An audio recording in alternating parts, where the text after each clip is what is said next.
There's no need to use anything but a green pumpkin or black shaky head. This week, we're just going to run our traps. That's a good one. That's a good one. Oh, God, it's a toad, son. It's a toad, dude. Let's go. I wake up to a little bit of drool on my pillow, feel like it's gonna be a bad day.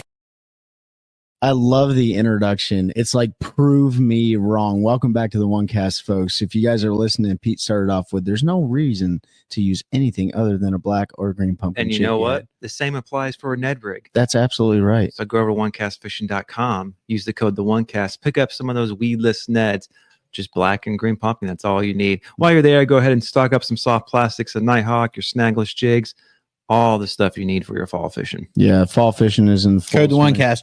Yeah, use the code TheOneCast. I thought I said that, but if not, I don't think Pete. you did. Let's Look, we're professional. This is the most professional podcast. Hey, it's all good. It's all good. Use the code TheOneCast at OneCastFishing.com. Save some change in this economic situation we're in, and you guys will be far better off getting your hands on all those things that Ben just talked about. And while you're online, also head on over to CarolinaWatersNC.com. Use the code TheOneCast. Check out all the apparel that they have to offer, from their neck buffs, their gloves, their UPF shirts that they have. And I'll tell you what, their gloves definitely came in clutch this weekend, which we're going to talk about here in a minute. Stay protected from the UV rays. Get that new Buck Stopper shirt. Stay protected from the mosquitoes. It is hunting season right now. And yeah, man, help those who support us the most. Where else do they need to go? Yep. Use the link in the description to head over to Hobie Eyewear. Grab yourself some glasses. I think last episode, Trey made an error and said it was 20%. It's actually 15% off, but it doesn't matter. You're getting great glasses for way less than retail. So whether it's 15 or 20%, it's free shipping. Takes $100 and some pair of glasses down to like $83. Lifetime warranty, good people, great glass. Another, key piece of down there. If you're watching the video, you can see Trey and I got the fishing tan going, the raccoon eyes. It was hot. It was sunny. It wasn't hot, but it was sunny. It was sunny. Super sunny. It did get a little warm one day. The wind let up for like 3 minutes, but this last weekend was probably the last summer days, warm days, because now we're in the 30s. Yeah, I hope so. It's supposed to be in the 80s again next week. Oh, so we'll just get a little bit of a break, but so make sure you use that link to Hobie Eyewear. Another thing we used this weekend when we were down on Lake Murray, and we're going to talk all about that here in a minute, was the Deep Dive app, just to check water clarity primarily. I mean, the wind was blowing hard enough that you really didn't need it for like points and stuff. It was pretty obvious. And man, there's so many points on that lake that just run and you'll find 37 to check. But we used it to check water clarity because we found certain watercolors were where we were kind of getting bit on the largemouth. So we use that to locate those areas and kind of break those spots down.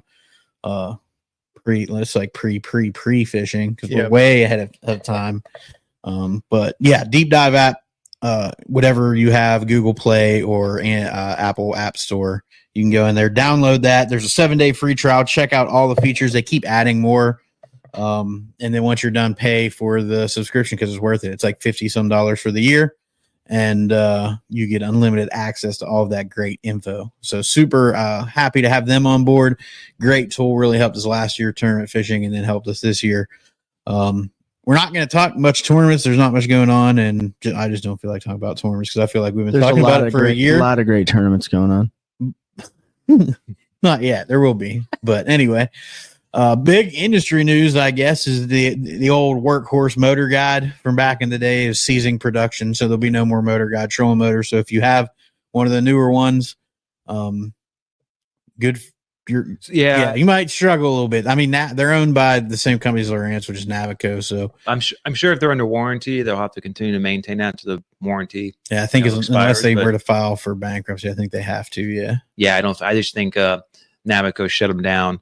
And that's because Lowrance and I guess Simrad now have their own trolling motors. So because Lowrance used to not to, so now they've got the same product line across multiple companies. This is what happens when conglomerates and private equity take over, that there's multiple product lines. They'll shut down the least profitable ones. Yeah. And so that's probably what happened with Motor Guide. And then GSM Outdoors bought a company in the last couple of weeks too, snatching some more up. So they're getting bigger and bigger here in the industry. So it's not a lot of tournament news stuff going on, but there is, there've been some I guess, business inside baseball stuff. Yeah, I mean, a lot of business is happening. I mean, it happens obviously throughout the year, but after ICAST and the tournament season starts to kind of dwindle down, companies start looking at their books, man, and they're like, hey, what was my did I have any sort of revenue stream this year? Am I in the first 5 years and trying to grow, whatever?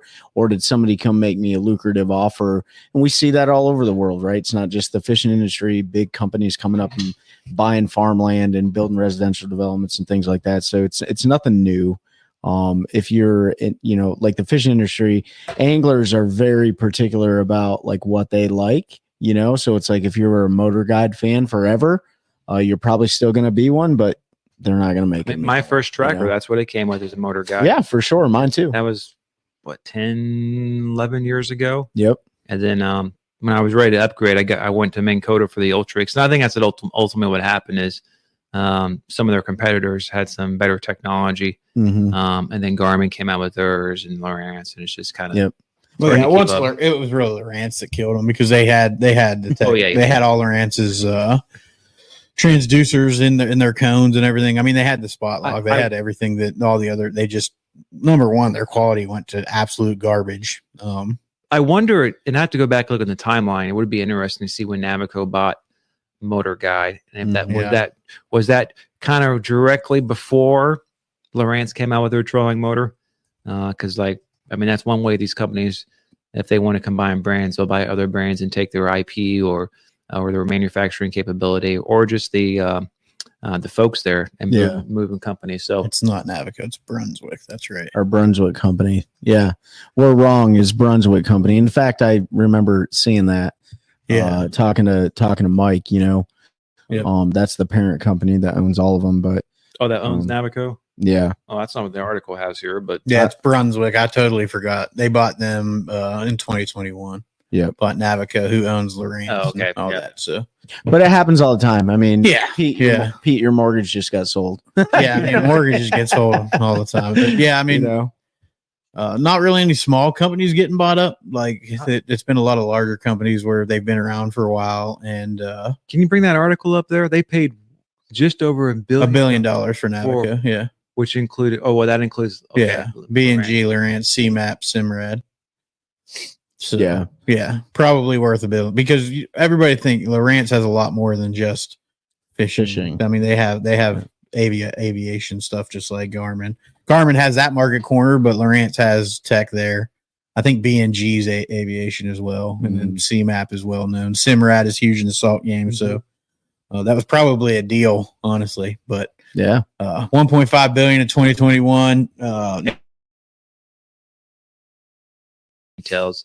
But I don't know how they finance that, but it's kind of the same thing that Pure Fishing parents got in. What company is Pure Fishing? Multiple companies, isn't it? I care. No, I think they actually have someone on Pure Fishing. I'm pretty sure it's an investing group. It's not. It's an investment group, and it'll be interesting to see how they finance that because that was before the rates jumped up in 2021. You're getting big in the world. We saw this with multiple like smaller contracting companies during like the Iraq and Afghanistan conflict. They'd build up and then a bigger company would come and say, yeah, you're okay, we're going to buy you now. Right. And then they saw those dollar signs and they sold out, and that's how it works. If I remember correctly, Brunswick didn't finance that purchase. They paid cash. Oh, well, that's a lot of cash to pay for. That's a lot of pay. I like that. And Brunswick is very a dent in what they're into. So we don't have to worry here at the OneCast. Brunswick's not going to come in. I mean, you can if you want to. Yeah, I don't know. I don't want to be a sellout. I mean, if you want to pay $1 billion, I will sell in a second. It would take more than. Don't worry, we'll lose all of you. We'll just start another podcast with a different name. Yeah, there you go. We just won't sign a no compete, right? But so lots of that kind of movement in the industry, which is normal, especially this time of year. Yep. You won't see anything change with your brand. So Robo Worm was one that got bought by GSM. You're not going to see any change, just like you did with Yamamoto. Same bait, same leadership. They just have somebody new at the helm. And what I like about GSM is they're an investment group, but everybody that has stake in that group is outdoorsmen. They're hunters, they're anglers. So they're not just a bunch of suits in New York or something like, on the gun side, Remington. Absolutely. That company is dead. and they got bought by a bunch of investment groups of people that didn't hunt, they didn't shoot, they didn't understand what they were getting into, and they just drove the company into the ground, right? So GSM, I've met their owner, like the principal of GSM, super good guy. I met him at iCast. I know some of my buddies are personal friends with him. And he is buying these legacy companies like RoboWorm. It's been around for a long time because the ownership is getting older. They want to get out, and he knows he can preserve that. With San Yamamoto, he knew he could get that.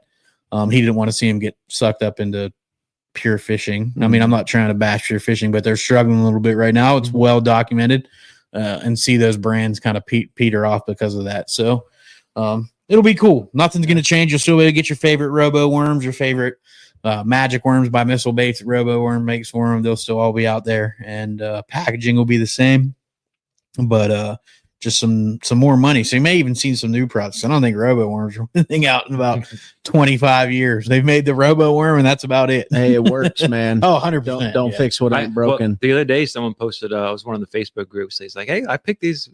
They were RoboWorms. I picked these up at the back of my local tackle shop," and people were like, "Oh yeah, those are like the original ones. Those are like they were old packaging. Yeah, like, those were awesome. Cool. Those are you guys, hidden fine. Yeah, they're all the comments. So, yeah, mm-hmm. Yeah, man, that's awesome. But yeah. So look ahead. We got some stuff planned. Mm-hmm. Some guests. I'm working on getting a line manufacturer. Talk to them today. We get asked all the time about line. What do you use, when, and why? What not to use, when, and why. So we're gonna get an expert in it that makes it, gonna get into the dirt about that stuff. So looking forward to that here in a little bit. Gonna nerd out on the science behind line. A little bit, not too much. Yeah. I mean, he'll explain why his line's better, and I agree, and just the process that goes into it. But it's what I use. So it's Dale with Gamma. If you have met Dale at a show, you know he's a great guy. I thought we had him on before. We haven't had Dale. We just talked to him for like 3 hours at Raleigh last year after we packed up. But he hasn't been on yet. No, but he's lined up to come on. Who did we talk about line? Nobody. And rods. I think it might. Oh, we talked to Harvey about rods. So that's what I was thinking. It might have come up during the Harvey. But we're going to get into the true difference between like copoly and fluorocarbon and braid and different braid strands and all of that. We'll get into the dirt on that some. And then the big question most of you don't care is why and when. So we'll get some answers from a manufacturer on what they recommend. Obviously, use what works for you. Trey's are like copoly 100% of the time kind of guy. I pretty much am always throwing fluoro unless I'm frogging. Ben uses whatever's been on his reel for the last 22 years. Which is fluoro. Braid the fluoro. Yeah. So, but I'll tell you this, like it's not that you can't change my mind on a lot of things. You can. And if it works, like one of the things that I did when I first got into fishing is I would go like straight braid to like a wacky worm, right? Because you can just like a big gaff wacky worm hook. And then I didn't really realize like line diameter mattered in certain water clarity situations for certain pressured fish until really I got down to Lake Lanier last year. You know what I mean? Like around here, like it doesn't really matter. You're fishing in the dirt, That was when we went to the Hartwell tournament, right? That's right. And that was the Lake Lanier tournament. Yep. The Lanier, yeah. That's right. And you went to Hartwell that day. Okay, yeah, you're right. Yeah, because all the anglers were talking about you had to use a certain size. Yeah. And look, I've heard that before. I don't know if I've ever come in that circumstance myself. Yeah. Or maybe I just didn't put two and two together. Yeah. To switch up to try that, because that's probably one of the last things I will try to do is switch up. Yeah. If you're fishing clear water pressured fish, you better go to like 4 or 6 pound. Well, and that's just.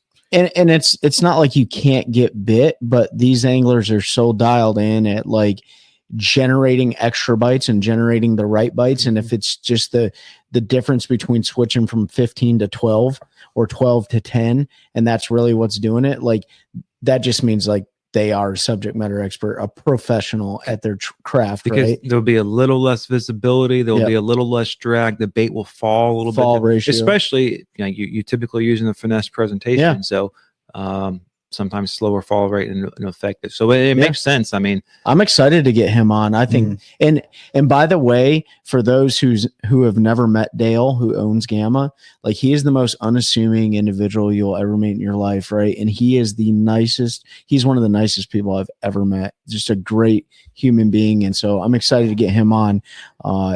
hopefully he can come in studio, but he probably won't be able to because he's up in Pennsylvania. I mean, I'll see if he's going to come to Raleigh. If he comes to Raleigh, show him, might be able to work something out. That'd be awesome here. So that'd be cool. Because I was going to extend the olive branch and tell him you don't need to pay for a hotel. You can just crash at the house. Yeah, because if he just come down on Wednesday to set up, and then we come film Wednesday night. Yeah. But I asked him for what his schedule was looking like, so we'll see. But yeah, he'll talk about it. I mean, and I'll go like there's definitely times where you may not get bit if you don't downsize, and we see it a lot up north, smallmouth fishing. Like you could not be getting bit all day, and I'll switch from 6 to 4 pound, and I'll get a bite immediately. And it's just that little bit of a change, like you said, less drag, fall. All of that's a little bit different, and sometimes that's what it takes because the other 9,000 baits they saw that day, everybody was throwing on 6 or 8 pound tests, and now you're throwing 4.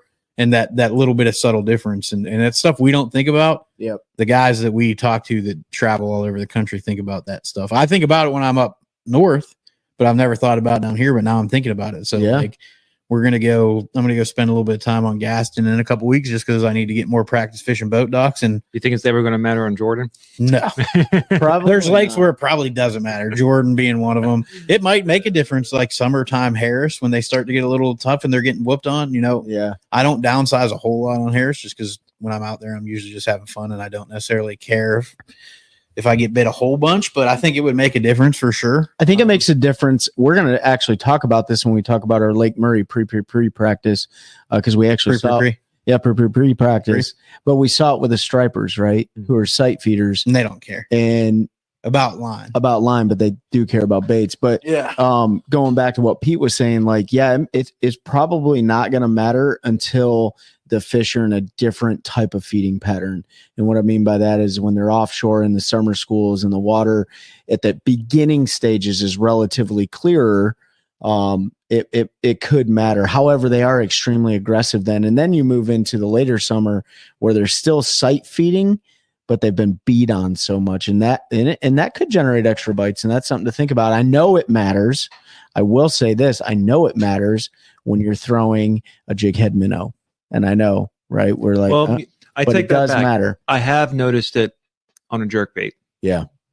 So that I have downsized from like 10 to 12. 12 to 10, 10 to 8. Yeah. And I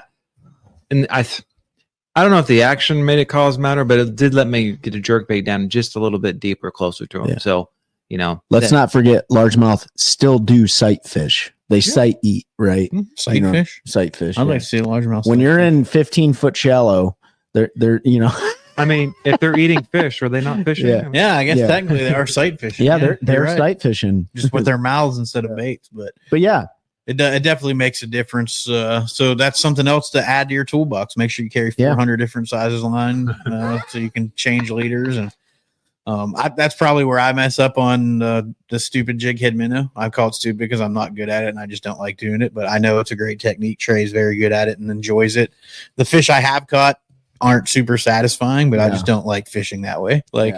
But I probably would get bit more when they're coming up looking at it if I would go for my 8 pound to 6 pound or something like that. I'm sure I would get bit more. It's not something I'm typically going to do in a tournament yet.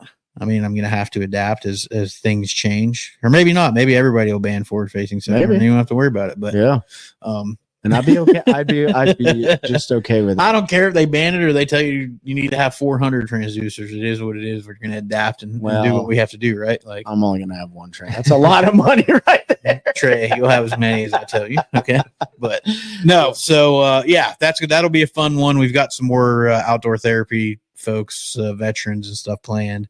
Come talk about what they're doing. If you didn't listen to the last episode last week that dropped on Thursday with Lily Wilker, make sure you go check that one out. Special operations medic, former special operations medic, talks about the outdoors and her healing. So that was a great episode, and there's a giveaway and stuff to talk about in there. So go check it out. Yeah. But yeah, Murray. So awesome. So I've been there once before. Trey had never been there. I had a great day there the first time I was there. The second day was fun, but I went barehead water skiing that day out of Mike Iaconelli's boat at 70 miles an hour. If you haven't listened to that story, go back and you'll find it. And that was my experience on Murray. So we went down there. Man, I had a blast. It was one of the most fun trips I've had in a long time because of fish catches and then just getting to hang out with Trey for 4 days and be at the Airbnb and fishing and going out to dinner and and all that stuff. So tons of fun there. But yeah, first I think we got there at like 9 a.m. Put the boat in the water. Just randomly picked a point to start on, and about the 9th cast, Trey caught an almost 5-pounder. Yeah. So we were like, One of the Murray, easy. Yeah. Too easy. Well, let's rewind real quick and talk. And for those of you, listening and stuff, I don't know why I say that. So the intent behind going down there was to understand so much about the lake outside of just the lake itself, right? The logistics, where we were going to stay, where we were going to get fuel. And if you don't know why we're doing that, it's because the Fishers and Men National Championship is there in April. Yeah. And so, we talk fishing all the time, but 90% of what goes into it is that old adage of professional speak logistics and amateur speak tactics, right? Like you can go fish, but if I don't know where to get food and fuel and charge my boat and all that stuff, then I'm going to be dead in the water and then I can't fish. So the intent, like Pete was saying, the 2024 Fisherman National Championship taking place in 2025. So that was the intent. But anyways, go back into your day one of. Yeah. So we left at like 4 a.m., rolled down there, got there about 9:30, launched the boat. First point we roll on, Trey catches a 4.8. We caught a couple other smaller fish. And then we came across, there's a college tournament there this weekend coming up. So we ran into a kid that had been fishing down the bank and talked to him for a minute, and he had covered everything. So we left there and then just randomly picked something else, ran to that. I think we caught a few there. And then we fished around for a bit, but we were both pretty beat from leaving at 3:30 or whatever it was. And then fishing, we wanted to get to the Airbnb, check in, and then go get groceries and all that. So we rolled to the house. Super cool setup there. Appreciate y'all. If I know you're listening. We have new fans of the show. They listened to a few while we were there. Mm-hmm. So really appreciate the hospitality and the place to stay. We'll talk to him about how you folks can get in contact with him, because they're going through some changes in how they're booking. So we'll figure out exactly how he wants to handle that, and we will link it so that you all can stay there, because it's awesome. It's like a 3-minute boat ride. Yeah. From Dreher Island, whatever you call it. It's Dreher is the apparently everybody else calls it Dreher. So it's like a 3-minute boat ride, but it's like a 40-minute drive. So It's right across. But if you've ever been to Murray, there's no easy way to get over Murray from one side to the other. You have to drive around, and they don't have any bridges over top. So have you guys done that for a tournament before? Stayed on the lake? I have not in the Fishers and Men, but the closest place that we stayed was the first tournament this year, which was Bugs Island. So that we were like 5 seconds away from the ramp. We weren't on the lake, but we didn't have strapped the boat down. You know what I mean? Yeah. From the launch point and stuff like that. But yeah, as far as this one, and Pete, you bring up the 3-minute boat ride versus the 40-minute drive. We wouldn't. You could do map recon that way, but there's a lot of other factors in there too. Like you don't know, like the shoals and all the other things. I didn't anyways. Like, hey, is this going to be navigable in the morning to the boat ramp under probably darkness, right? I don't want to. And there's a lot of shoals on Lake Murray and shallow points and things like that. So that we were like, this is great. This is a great place to stay. It's going to save on gas money. You're going to love it. Right. So I did it one time at a 2-day tournament, stayed right there, 3 or 4 minute boat ride. It was just on the other side of a cove, on the other side of a point from the boat ramp. But more importantly, you don't have to wake up as early. Right. Because you don't have to wait in line. You don't have to park. You can just kind of get on your boat, troll over there. And I'll probably still Good pull to my go. boat on every night, just because there's no close gas station. Yeah. So that would burn a lot of fuel. So that is the one thing. If you are making a lot of runs, you'll have to pull it out.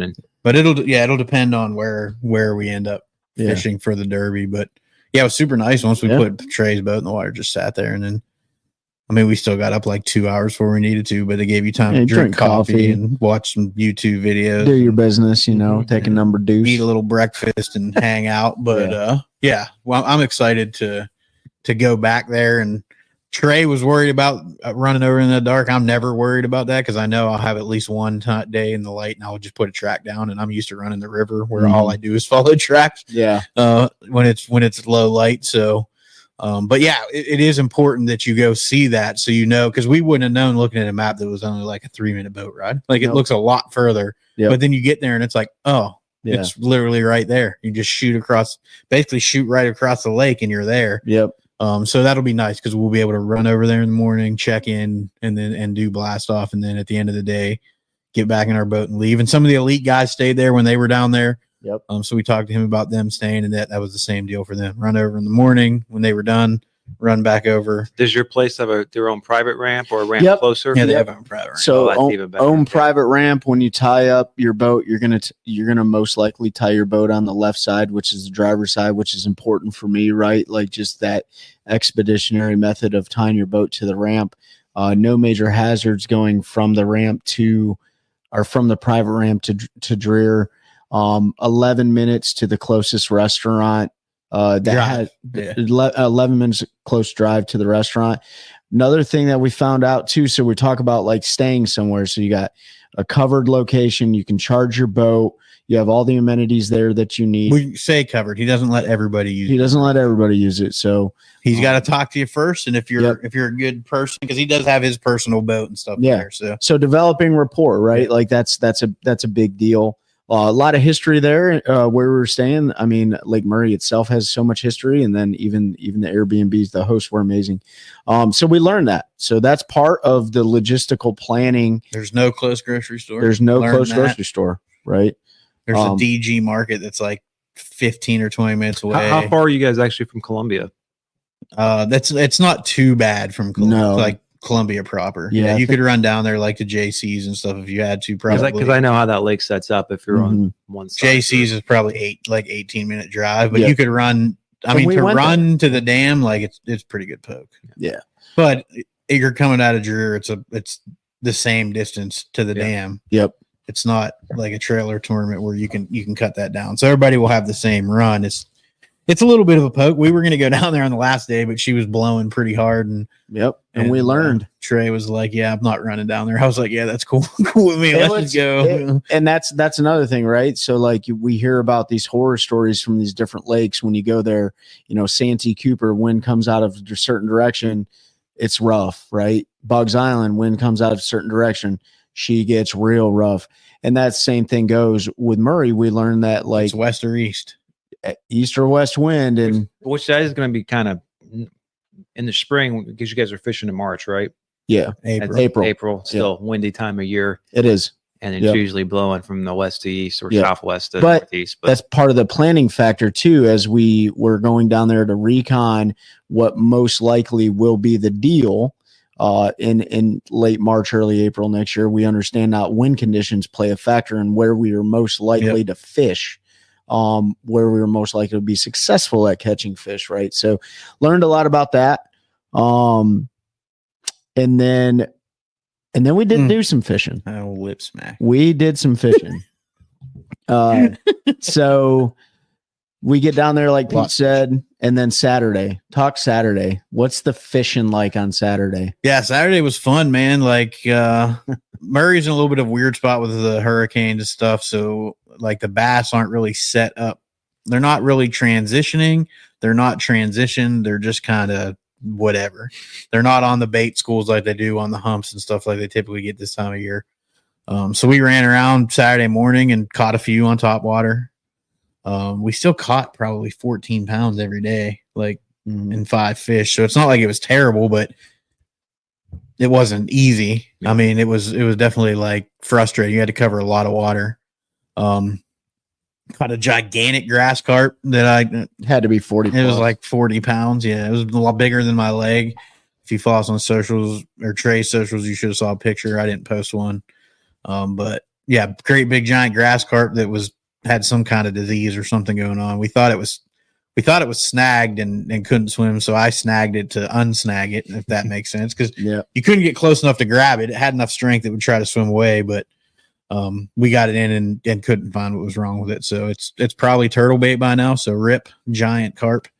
But we ran around a certain part of the lake. I'm not going to talk about it because it's an area we might concentrate on in a couple months. And yeah, I'd rather just not give out any of the juice that we found that I think will be juice. It might be terrible, but we went, spent time down there fishing some different things, caught a few bass, caught that carp.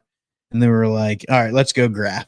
We need to graph. We're here to do recon, right? So we run a couple spots Destin had showed on the other side of the area we were fishing. And then I'm like, all right, well, let's run over here and craft. Because I'm telling you, look at a map of Lake Murray. There are so many points. Yeah. And secondary points and little cuts and creek arms. And so we go to start running, and there's a bass boat out in the middle, and we see stripers blowing up. And I'm like, well, and I mean, when I'm talking blowing up, it was like 100-yard wide swath of shape charges going off. And we were like, well, we got to roll. Like, let's roll in there and see if we can get on them. So we like big motor, trolling motor down, get up, and we're like, hey, and they were like, just pointing like, get on it, boys. Yeah. So we go in there, and I think we caught like one or two. They were fishing a tournament, and the bass fishing was so rough they decided to go catch stripers when they started schooling. We didn't tell them that we had already caught like 15 pounds of their one bass, but there's no reason to be a jerk. But so we caught like 2 or 3, and like, oh man, this is super fun. And then they kind of went down. Those guys were like, all right, well, we're gonna go back to bass fishing. We're gonna do what we're here to do.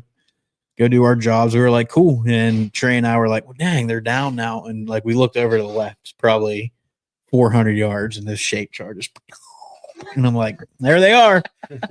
We big motor over there. Got on them for probably 45 minutes.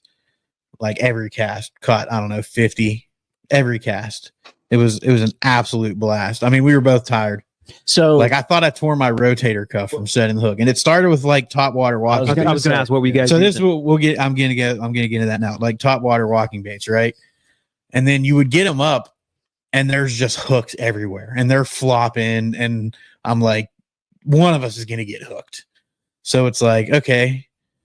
We caught quite a few doing that before we got smart. And then it went to flukes. I didn't bring a net. No, Trey didn't bring. I don't bring. He doesn't bring nets. So then we went to flukes, single hook bait, right? Flukes and little swim baits. Found that was definitely the play. You only got one hook.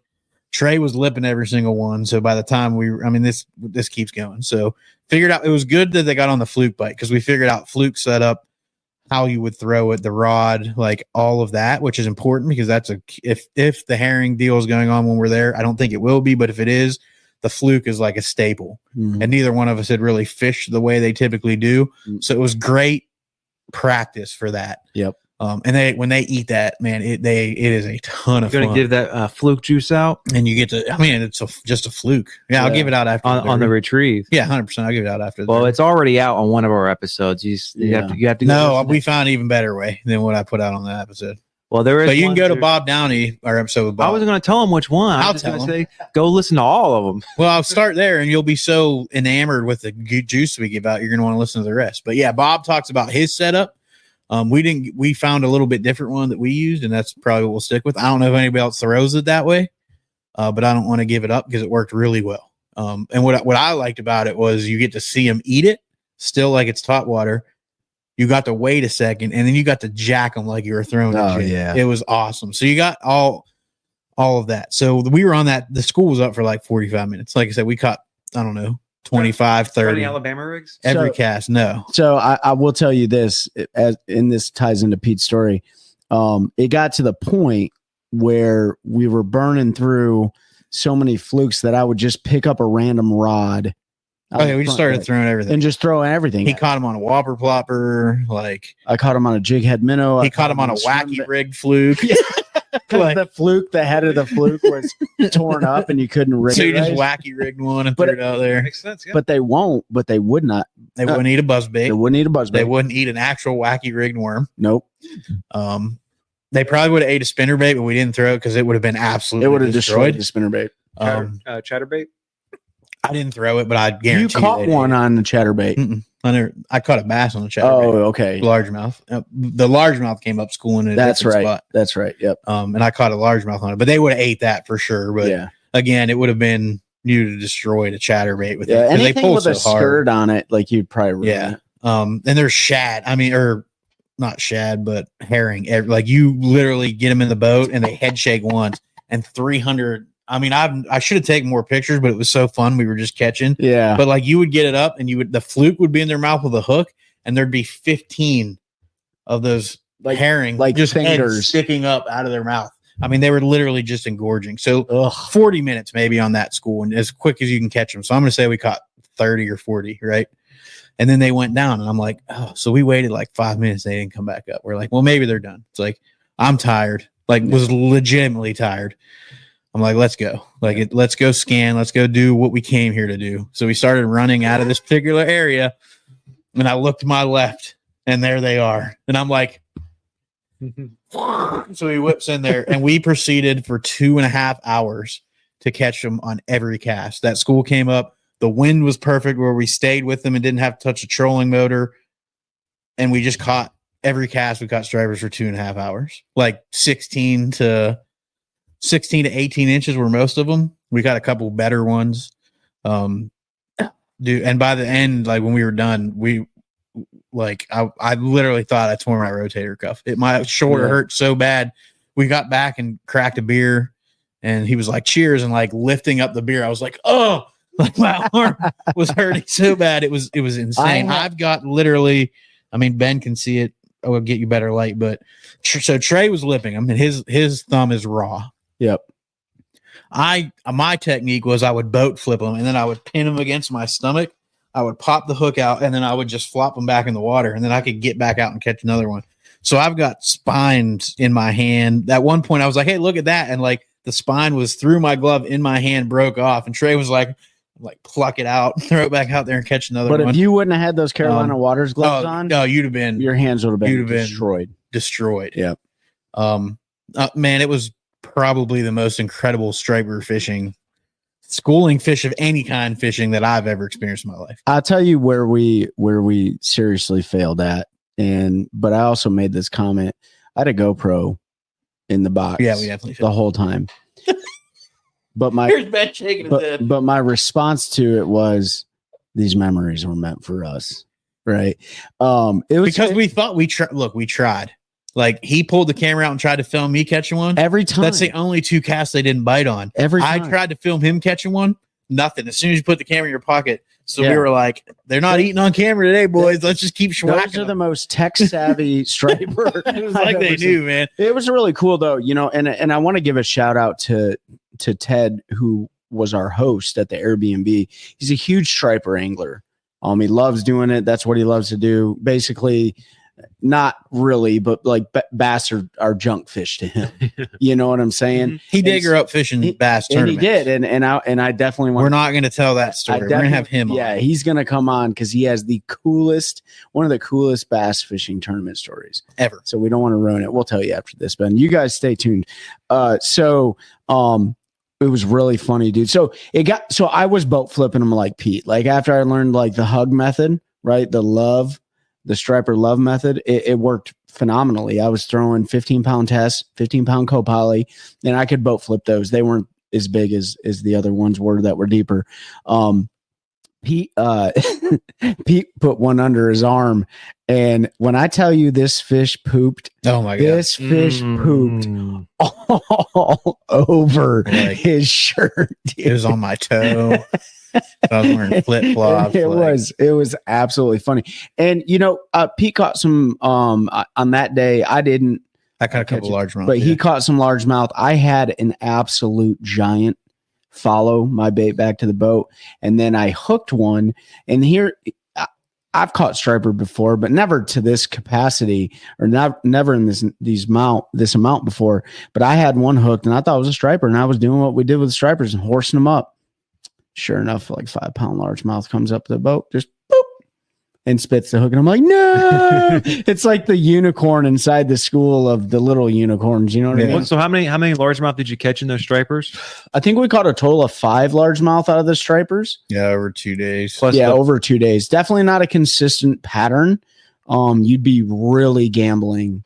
You'd be taking a huge gamble. If you are good enough with forward-facing sonar to where you can depict a largemouth in that school. First of all, from a striper. I mean, the school, that's hard. There had to be when you look on forward facing at the number, there had to be 2,000, 3,000 fish on the screen at one time. Yeah, and that it was unbelievable. Yeah, You can't pick them out. No, That's I mean, it's literally just. What are you looking at? I have a cat next to the boat. It's right just like the whole screen is just Did you- fish feeding. Did you wash the boat? Has it still got striper guts on it? It's dude. I will tell you this. It still had blueback herring in the crevices. And that's what the cat's yeah. going So after. He might be cleaning it. He's up.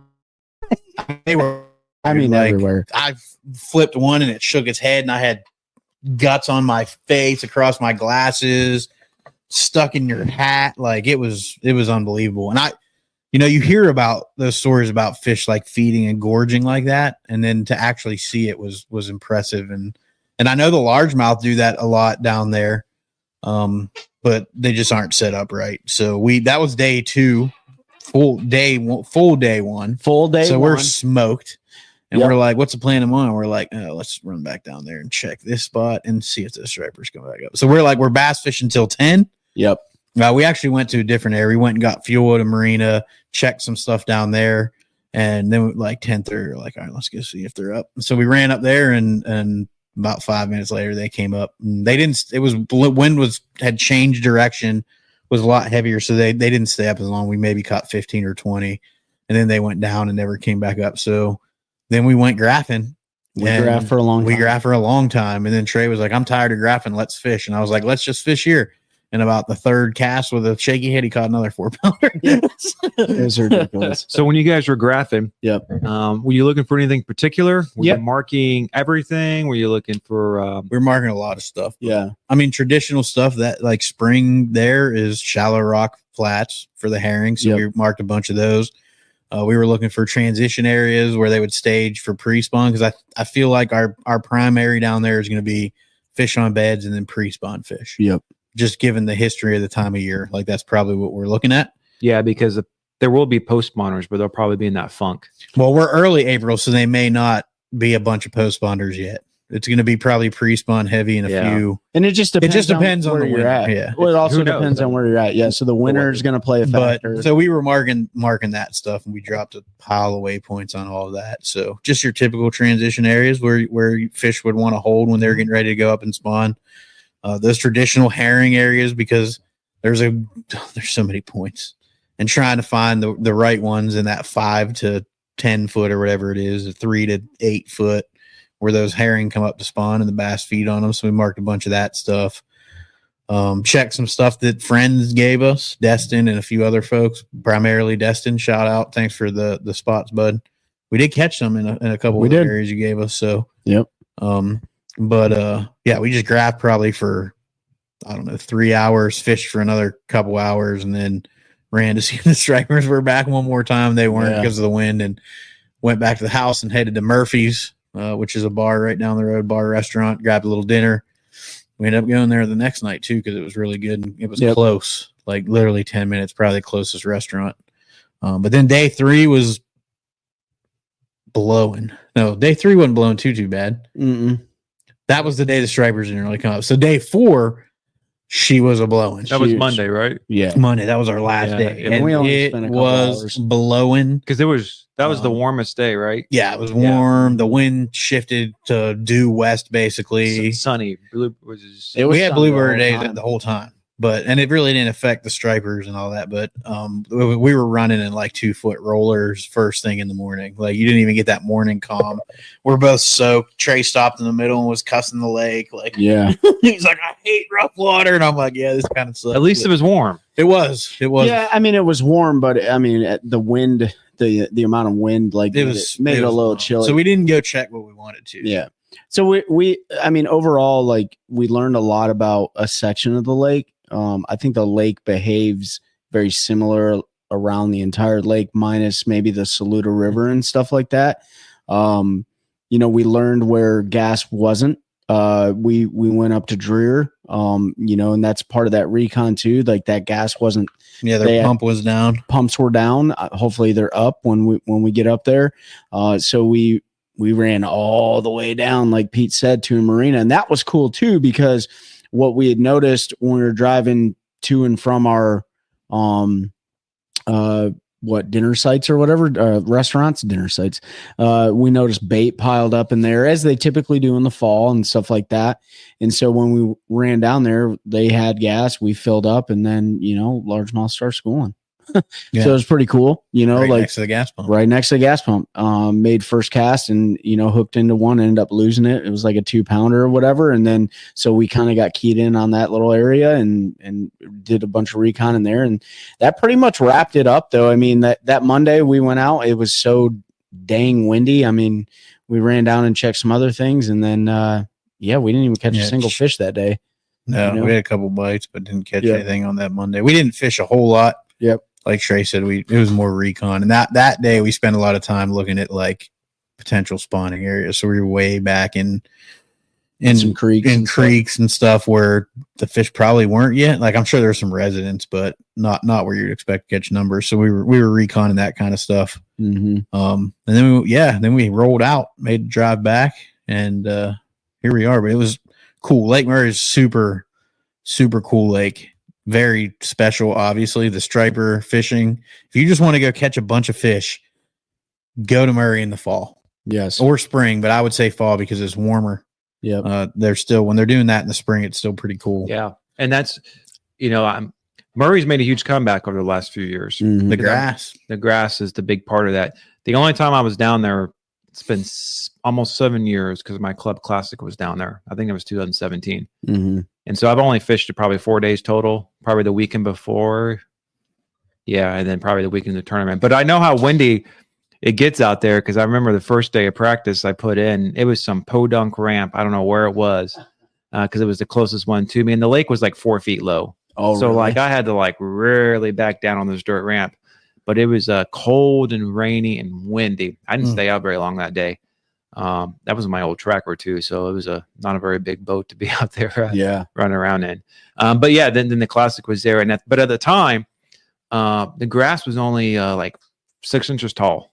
Mm-hmm. Like it was kind of like little sections had patches that were pretty big, but it was only like 4 or 5 inches off the bottom. It was weird. And that was when it first started coming back. Yeah, it's topped out in a lot of areas now.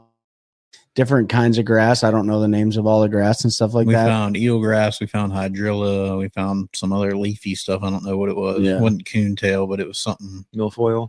Could have been milfoil. Yeah, maybe. I didn't. It was starting to die, so it gets a little bit harder to really. It was all slimy and stuff like that. You know what I mean? So it was kind of boogery.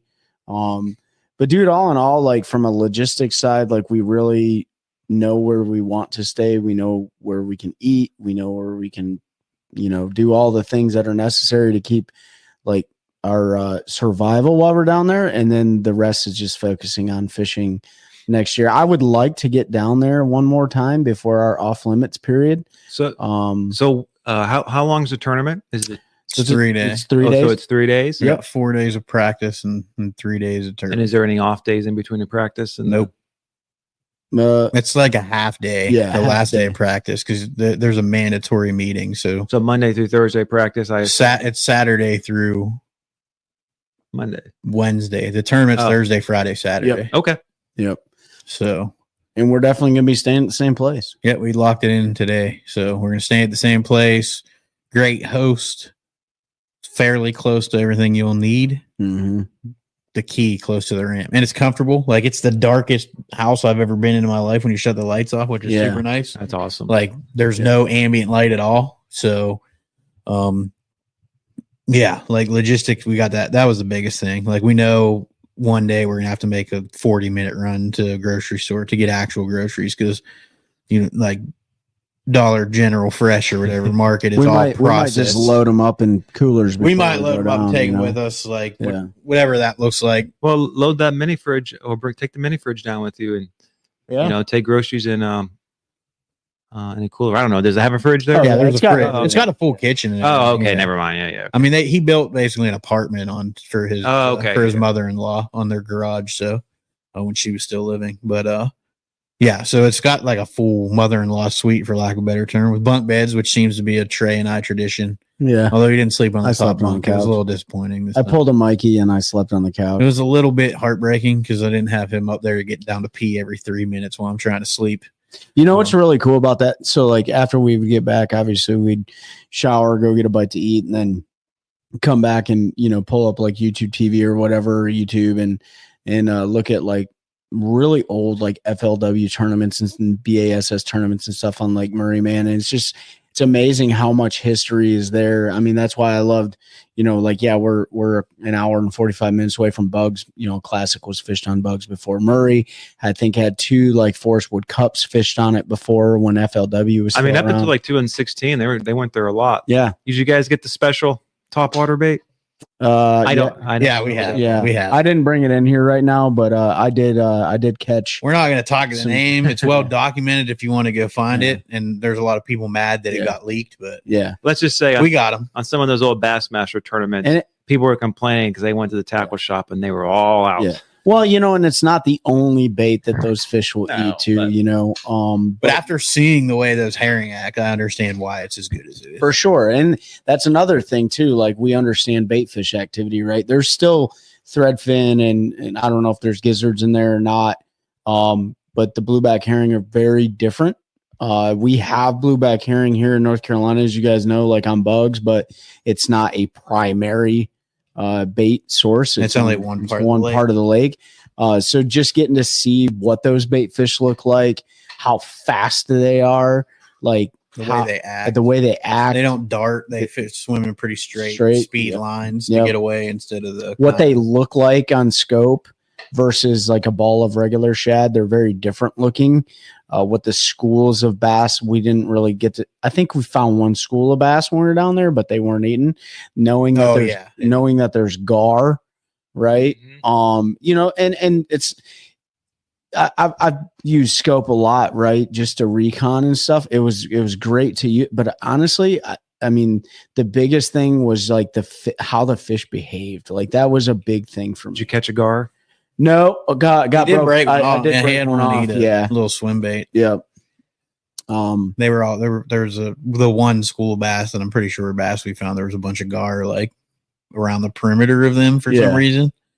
And Trey tried to hook one. Yeah, you know, it's whatever. But but dude, jerk bait will get they do love a jerk bait. Yeah, I didn't even pull a jerk bait out of the rod blocker. If you would have hooked, I guarantee you, if you'd have hooked a striper on a jerk bait, you were getting hooked. Yeah, there's no way you're gonna get that thing out of its face without hooking yourself. Yeah. So it was like even the big hooks on a walking bait. I don't know how nobody ended up getting hooked. Yeah, I mean, they're in their mouth, their head, their eye, like it's everywhere when you hook one. They're notorious for flopping. Oh, they flop. They are. And I think the one big one Trey hooked was actually on a treble bait, and he walked it around the boat 27 times to make sure it was good and tired. Dude, I wanted to make sure he was asleep, like he was under like anesthesia. Because I mean, too like, bad you can't flip them upside down and like. I know, yeah. And they're just. But if you flip them into your chest and hug them, they don't flop a whole lot. Can't do that with treble bait. Though. No, do not recommend.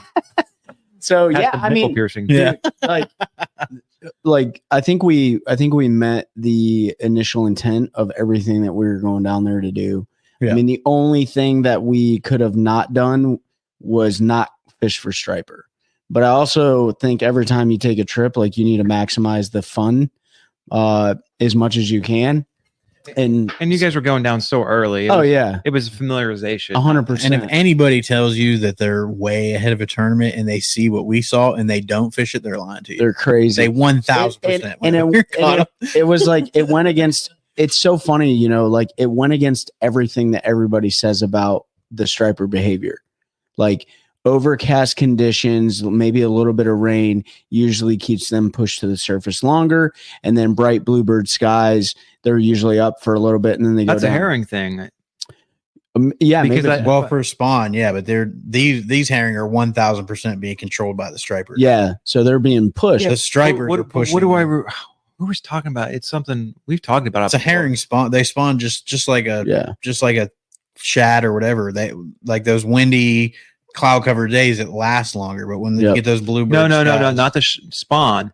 They're actually, they come to the surface higher when it's bluebird skies. Oh, do they? I don't know. Yeah, I remember. But according to everybody, I mean, you can Google it right now, but I'm pretty sure like they're kind of the opposite of shad in that regard. Well, I'll tell you this from what Ted was saying. He's like, you guys found basically like a gold mine, because usually in a bright bluebird sky day, like the striper won't stay up as long. And they sure did.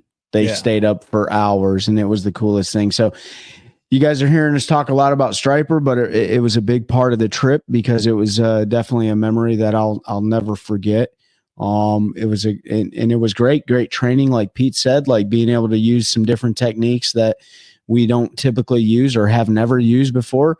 And now we know what that thump feels like and how to set the hook and what to use, what hook, what line, what retrieve, all that stuff. And so it was a great training. Good training. Training. Yeah, it was awesome. So looking forward to getting back down there, maybe before it goes off limits, if we can swing that. I don't know if we'll get to or not, but that next one before off limits will be probably primarily bass. We probably won't mess with the stripers a whole lot.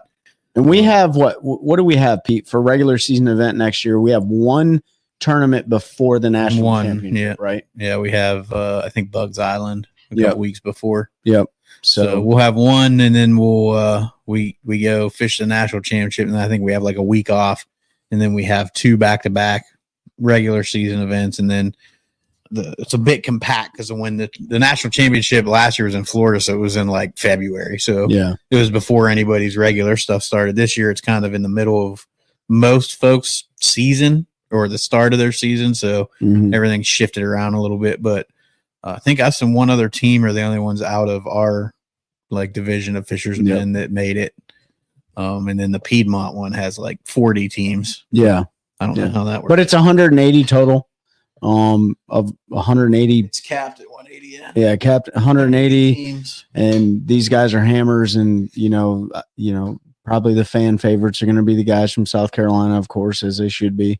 We'll see Elite Series guys there, and there's guys that fish all levels that came up fishing that, so it'll be a challenge. We just gotta go catch 20 pounds a day. It's going to be different this year, not rolling with Mikey and Nick. I mean, for this derby. Yeah. They tried to fish the regional championship. I don't know if we talked about it on here before. No. They tried to fish the regional championship. They did fish it. Or they did fish it. It was like the day after Hurricane Helene. And it was just blowed out where they were at Old Hickory Lake. It was just a bad tournament. So congratulations to those guys that did qualify for the national championship through that. Unfortunate, we won't see Mike and Nick. But you know what? We know they'll be there in spirit with us. So yeah, man, I'm looking forward to 2025 season, man. It's going to be a blast, and we just got to catch 15 bass, 15 big bass. We just need 15 5-pounders. Yeah, it is doable there, and we're going to bring home 2 boats. Yeah, and probably a sick trophy. Yeah. Which I don't care about the boats. I just want the trophy. Yeah. Give me the hardware. That's right. But yeah, no, it's going to be, that time of year could take some weight. Like we were talking, like you're going to have 15 probably for sure to compete, I would think. And then whoever finds those couple extra, I mean, just go back and look at the tournaments there. You're that time have of year. 30-pound bag, like I suspect, if the weather, as long as the weather's decent. So that's not as 20 to 23. Yeah, you don't see a lot of 30-pound bags. Okay. That lake is stock full of 3-pounders, and then the guys that usually win are the ones that find 25, a couple 4s or a 5 or a 6, like one of those great big giant ones that aren't as prep. But like 15, you got to have 15 to be in it, because they're literally, go look at the tournaments. There are so many dang 3-pound fish, and we saw it. Like, we caught a lot of the fish we caught were like 3-pound bass. And then he caught it up to, we didn't weigh the second one. It was probably 4.5. The other one was 4.8, like, or something close to 5. Like, so there's some of those in there, but there's so many 3-pounders that you have to catch 3-pounders to compete. You can't have 2-pounders. You will take yourself right out of it. 2 3-pounders and 2 kickers. Yeah. To win, you need to somehow catch 20 every day. Like, Then if you can do that, you're in real good shape. Somebody's gonna catch. It's gonna be a blast. A giant. If they're on bed, somebody's gonna catch like a 9-pounder. It's gonna be me. Yeah, hopefully. There'll be some on beds. Yeah. So. For sure. Yeah. But yeah, man. Awesome trip. That's awesome. I'm glad you guys had a great time down there. Yep. Killed the striper. Had to be awesome. Yeah. Awesome experience. It was. So yeah, that's all I got for this episode. That's it. Yeah. All right. Ben, you got anything? Nope. I'm Take good. some, Trey. All right, guys. Hey, appreciate you joining us on this week's episode. Remember all those that we shout out at the beginning of the episode: OneCast Fishing, Carolina Waters, Deep Dive app, Hobie Eyewear. Make sure you guys check them out. Use all the codes or the link that's provided to you and support those who support us the most. We're still praying for those victims from Hurricane Helene from North Carolina all the way down to Florida. We hope you guys recover and appreciate all those volunteers going out there and providing assistance because, Lord knows it takes a village to recover from something like that. So we will see you guys on the next episode. Thank you for helping us continue to grow a culture of anglers, helping anglers one cast at a time. That's a good one. That's a good one. Oh, God, it's a toad, son. It's a toad, dude. Let's go. I wake up to a little bit of drool on my pillow, feel like it's gonna be a bad day.